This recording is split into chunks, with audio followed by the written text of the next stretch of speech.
So if they are tend to model All of that. themselves, as they say, on the Hawke and Keating approach to government, how do you think they're equipped in knowledge, ability, tactics, strategy to achieve the Hawke and Keating results?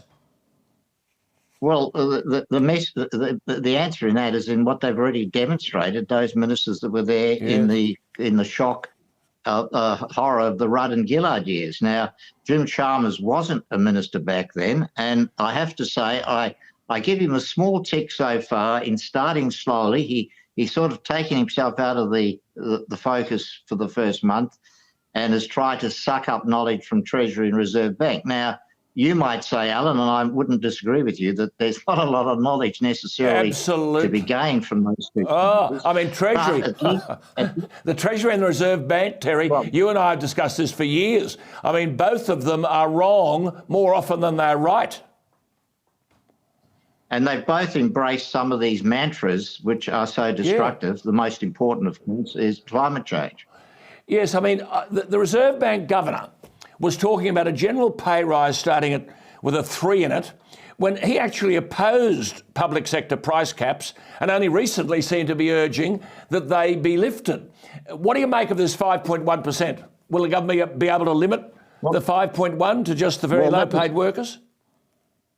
No, of course not, Alan. I mean, and this is the biggest mistake up front that the new government has made by locking in their commitment to the 5.1, ostensibly, supposedly only for low-paid workers, as you say, but in the reality of those huge shortages across the board for labour, for quality labour, and the reality of inflation, which is just going to go higher. It's not going to stay at 5%. It's already gone to 7%, and it could well go higher than that.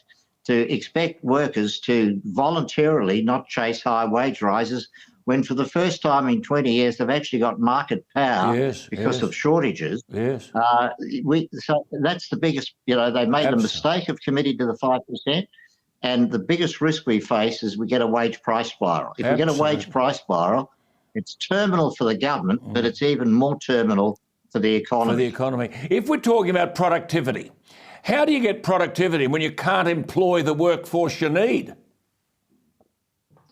Well, I think you'll agree with us, Alan, there's a far more fundamental need, and that's cheap, reliable and plentiful power. Good on you. Anybody that understands the reality of history knows that we went from the 18th century to the 20th century by finding and distributing electricity in unlimited, unlimited demand.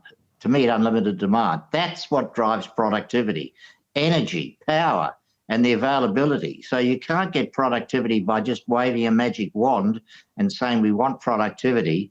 But yes, you're right. It's also having a skilled workforce. But now just come back to this, because this is a massive issue, this energy issue. So they're going to legislate for this back of the envelope. I mean, make it up as you go along, 43% carbon dioxide reduction in emissions by 2030. Where's the business case? Where are the business models? Where is there any issue about what this will cost us? None of this stuff.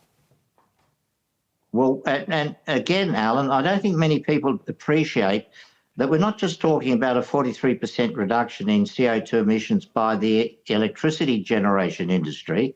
I mean, that's the easy bit. It's also completely insane, as we appreciate, but it's the easy bit. You can close coal-fired power stations and sort of replace them with wind and solar, but you've also got to get that 43% everywhere else in the economy.